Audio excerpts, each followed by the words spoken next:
Sports Flash TV na may dati. Tuwa'y lagi kang panalo, bakbakan na sigurado, mga balitang... Jerry Peñalosa, sinabing mas malakas si Casimero kay Tapales at Vincent Astrolabio, number 1 na sa WBC. Pag-usapan natin yan mga ka-flash. Pero bago ang lahat, huwag kakalimutang i-like, mag-subscribe at hit ang notification bell para updated ka sa mga bidyong katulad nito.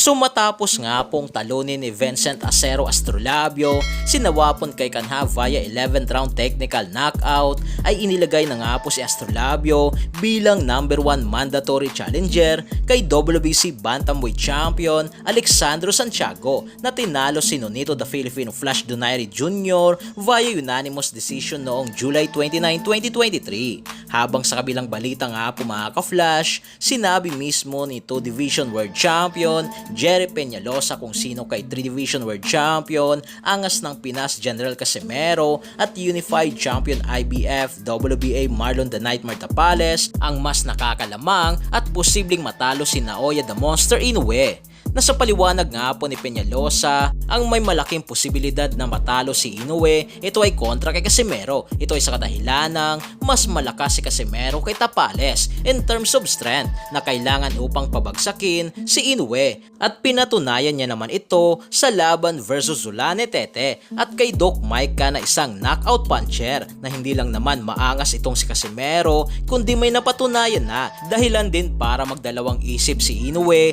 na labanan si Casimero. Pero andun na nga raw ang malaking posibilidad na mangyayari na ito sa susunod ng taong 2024 sakaling magtagumpay ito sa laban versus Tapales. Habang itong araw si Tapales mga ka-flash ay isang technical fighter o style mix fight na maganda rin umano sa laban versus Inoue. Pero hindi nga raw ito ang makakatalo kay Inoue na dito nga po kasi mga ka-flash kay Casimero ay kaya nitong makipagsabayan o makipag-engage na hindi takot, makipagbasagan ng muka kay Inoue na kung sino man nga raw ang makauna kay Casimero at Inoue ay siyang mananalo. Subalit hindi naman nga raw nito minamaliit si Tapales na posibleng manalo pero maliit lamang nga raw ang tsansa nito na idagdag mo pa dito na lalaban ka sa baluarte ng kalaban na hindi pwedeng umabot sa kamay ng mga hurado ang desisyon. Dagdag pa ni Peñalosa na kung bakit panay iwas si Inoue kay Casimero, ito ay dahil sa talagang may tulog ito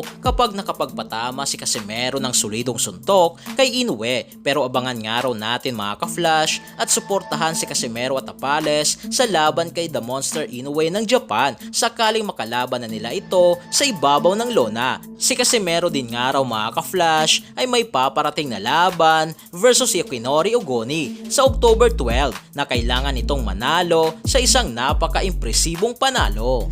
So yan lang para sa ating balitang boxing. Ano bang masasabi nyo tungkol dito? Para sa inyong komento at reaksyon ay komento nyo na sa baba. Hanggang sa muli, ito ang The Sports Flash TV. Sports Flash TV na may dati. Tuwa'y lagi kang panalo, bakbakan na sigurado, mga balitang boxing. Ito laging bago, balitang boxing, laban na kasado. Di papahuli pagdating sa bakbakan, mga pambato na patuloy ang laban. Sasaliksikin ang bawat babalita, talagang diin, bawal ang mahina. Sa loob ng ring, merong pambihira, mga kamao na nagiging bida.